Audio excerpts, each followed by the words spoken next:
मुझे पता है आप लोगों के फर्स्ट यूनिट टेस्ट या एग्जामिनेशन आने वाले हैं। काफ़ी स्कूलों में वो last week of the August में आ सकते हैं या फर्स्ट या second week of the September में, तो डेफिनेटली हो जाएंगे। फर्स्ट यूनिट टेस्ट पेपर या एग्जामिनेशन में मैक्सिमम ऑफ द चांसेस हैं क्लास 10th में कि हाफ सिलेबस आता ही है। Hello friends, I am Anupal and I scored 91.2 in class 10th in CBSE board without any coaching and online batches. So आज हम इस वीडियो में बताने वाले हैं फॉर्मूला सीट को लें, क्योंकि केमिस्ट्री में आपको कॉन्सेप्ट आने चाहिए और इसमें कोई न्यूमेरिकल नहीं है, और बायो में भी थ्योरी आनी चाहिए, उसमें भी न्यूमेरिकल्स नहीं है लेकिन डायग्राम्स हैं। फिजिक्स में मुझे जैसा लगता है कि उसमें 2 चैप्टर में ही मेन फार्मूलाज होते हैं, एक लाइट रिफ्लेक्शन एंड रिफ्रैक्शन में और दूसरा चैप्टर है करंट इलेक्ट्रिसिटी। तो आज हम बात करने वाले हैं लाइट रिफ्लेक्शन एंड रिफ्रैक्शन की। तो हम वीडियो को स्टार्ट करते हैं। हमने 2-4 दिन पहले एक वीडियो अपलोड की थी साइंस स्ट्रैटेजी से। उस वीडियो में हमने बताया है कि आपको शॉर्ट नोट्स खुद से बनाने चाहिए, और जब आप रिवीजन कर रहे हो उसमें आपका रिवीजन भी हो जाता है और शॉर्ट नोट्स रेडी भी हो जाते हैं। और फॉर्मूला सीट उसका एक शॉर्ट नोट्स का एक छोटा सा पार्ट है। तो आज हम उसे आपको यहाँ पर कवर कराने वाले हैं। यहाँ पे आपको पढ़ाने नहीं आए हैं, हम आपको यहाँ पे बताने आए हैं कि आपको कहाँ से पढ़ना चाहिए और ज़्यादा अच्छे से कवर करना चाहिए। क्योंकि कुछ पार्ट सिलेबस का ऐसा होता है, चैप्टर का ऐसा होता है जिससे 80% ऑफ द क्वेश्चन बनते हैं। हर एक चीज़ हम पढ़ तो लेते हैं सब कुछ, पर हम उसे एक्सप्लेन नहीं कर पाते, हम उसे राइट डाउन नहीं कर पाते हैं, हम उसे रिप्रेजेंट नहीं कर पाते हैं कॉपी में सही तरीके से। काफ़ी बच्चों की प्रॉब्लम्स हैं, किसी से न्यूमेरिकल नहीं सॉल्व होते हैं, किसी से थ्योरी नहीं एक्सप्लेन होती। उन्हें आता तो है, उन्हें कॉन्सेप्ट भी समझ में आ जाते हैं, और उन्हें यही नहीं समझ में आ पाता है मुझे स्टार्टिंग किस पॉइंट से करनी है और ख़त्म किस पॉइंट पे करना है। किसी भी चीज़ को कैप्चर करना एक अलग बात है, उसे कैप्चर करके किसी और को बताना या किसी और को समझाना एक अलग बात है। और हमें दोनों चीज़ें आनी चाहिए, क्योंकि आपको आता है सब कुछ और उसके बाद आप एक्सप्लेन नहीं कर पा रहे हो तो आपको मार्क्स नहीं मिल सकते हैं। तो प्लीज़ एक्सप्लेन करना सीखो। फिजिक्स में चैप्टर फर्स्ट लाइट, कौन से टॉपिक बहुत ज़्यादा इम्पॉर्टेंट हैं या जिन पे बच्चों से सिली मिस्टेक्स होने के बहुत ज़्यादा चांसेस हैं, आज हम उन पर बात करने वाले हैं। और फॉर्मूला सीट भी आपको साथ में देते रहेंगे। फर्स्ट रिफ्रैक्शन ऑफ लाइट, जिसमें हमें डेफिनेशन लिखनी है। क्वेश्चन आता है what is refraction, what is reflection. तो आपको उसमें ओनली डेफिनेशन नहीं लिखनी है, उसके नीचे आपको डायग्राम भी बनाना है। इंसिडेंट रे आ रही है, सरफेस से टकरा रही है, उसके बाद वो रिफ्रैक्टेड रे जा रही है। आप जब डायग्राम बना देते हो तो टीचर के ऊपर एक अच्छा इम्पैक्ट पड़ता है। सारे बच्चे केवल डेफिनेशन राइट डाउन करके चले आते हैं।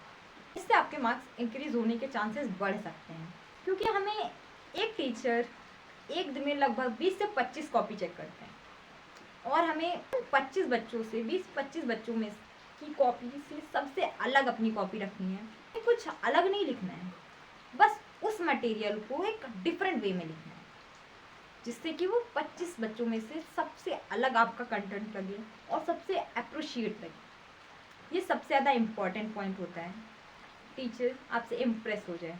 जितना कम वो टाइम लगाएगा आपकी कॉपी चेक करने में, उतने ज़्यादा मार्क्स आएंगे आपको। सबसे पहले हमने बताया कि उस पर आपको रिफ्लेक्शन या रिफ्रैक्शन में कोई भी क्वेश्चन आए तो आपको प्लीज़ डायग्राम ज़रूर मेंशन करना है।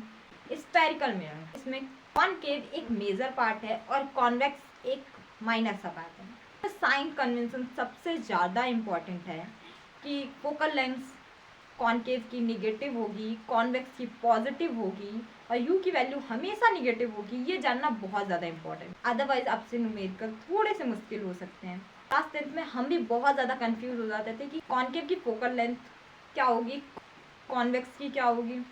एक बार आप अच्छे से साइन कन्वेंशन सीख लेंगे तो डेफिनेटली आपको न्यूमेरिकल आने लगेंगे। और हम सजेस्ट करते हैं कि आपको प्रशांत भैया के लेक्चर अटेंड करने चाहिए। मैंने भी उनके सारे लेक्चर अटेंड किए थे।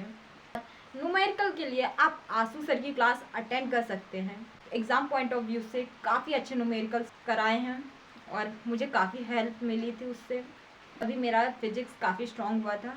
तो प्लीज़ आप वो दोनों क्लास अटेंड कर सकते हैं।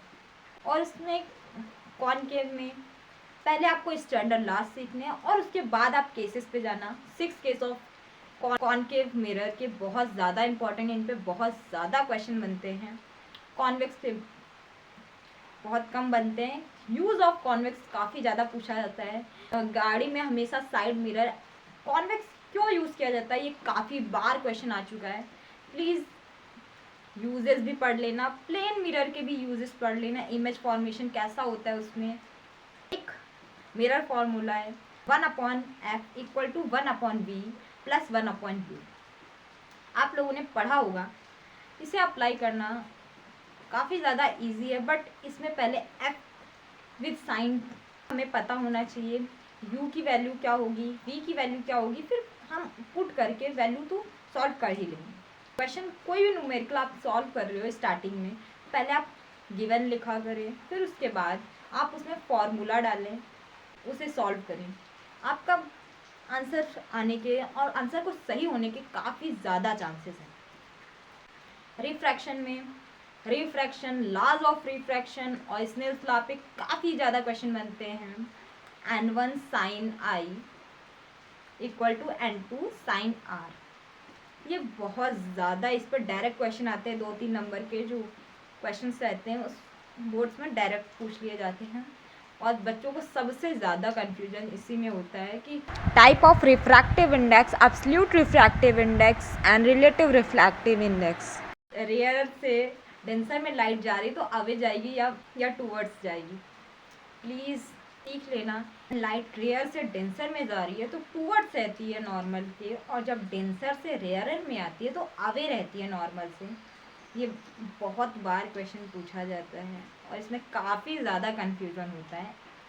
और एक टॉपिक आता है रेक्टेंगुलर ग्लास स्लैब, इसमें आपको डायग्राम, लेटरल डिस्प्लेसमेंट पूछ लिया जाता है। उसमें क्या है, तो आपको उसमें केवल डायग्राम बना के नहीं चले आना है, उसमें सब कुछ मेंशन करना है कि ABCD is are rectangular glass slab, incident ray, refracted ray, incident angle, refracted angle, emergent ray, emergent angle parallel to the incident ray is emergent ray. इस सब कुछ आपको मेंशन करके आना है, तो आपको उसमें फुल मार्क्स मिल जाते हैं। मेरे बोर्ड के पेपर में ये 3 नंबर में आया था, मैंने उसे ऐसे ही लिखा था। लास्ट पार्ट में है लेंस इस चैप्टर का।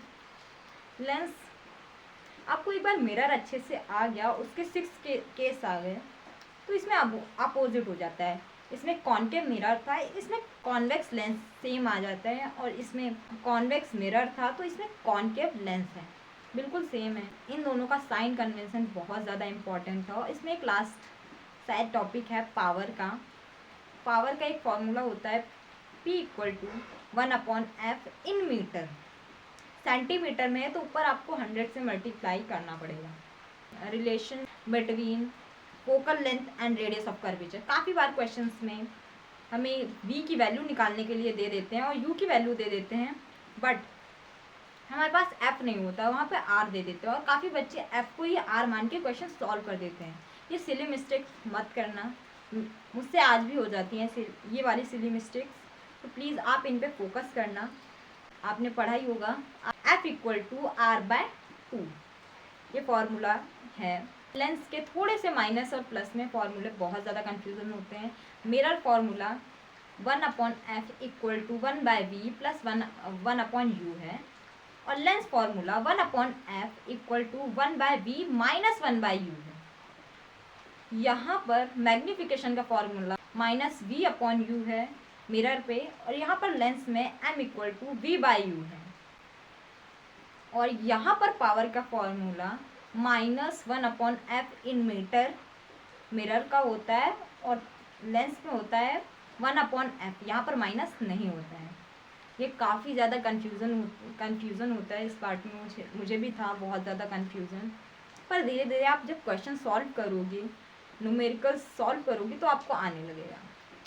और जितने भी इसमें फार्मूले थे मैंने कवर कर लिए हैं। इस चैप्टर में बस इतने ही फार्मूलाज हैं, कोई छूटा हो तो प्लीज़ बता देना कमेंट सेक्शन में। आपको नेक्स्ट वीडियो करंट इलेक्ट्रिसिटी का मिल जाएगा कुछ दिनों में, please wait. So press the subscribe button and bell icon for notifications. और आपको कोई अनदर हेल्प चाहिए हो वो भी बता सकते हैं, और आपको मैथ के भी फॉर्मूला शीट्स चाहिए हो तो वो भी बता देना। Thank you. At the end हम यही बोलेंगे, पढ़ना आपको है। स्ट्रैटेजीज, लेक्चर, न्यूमेरिकल क्लासेस सब कुछ अवेलेबल है यूट्यूब्स पर, अदर प्लेटफॉर्म्स पर पढ़ना आपको ही पड़ेगा, बोर्ड आपको देना है। सो मिलते हैं नेक्स्ट वीडियोज़ में।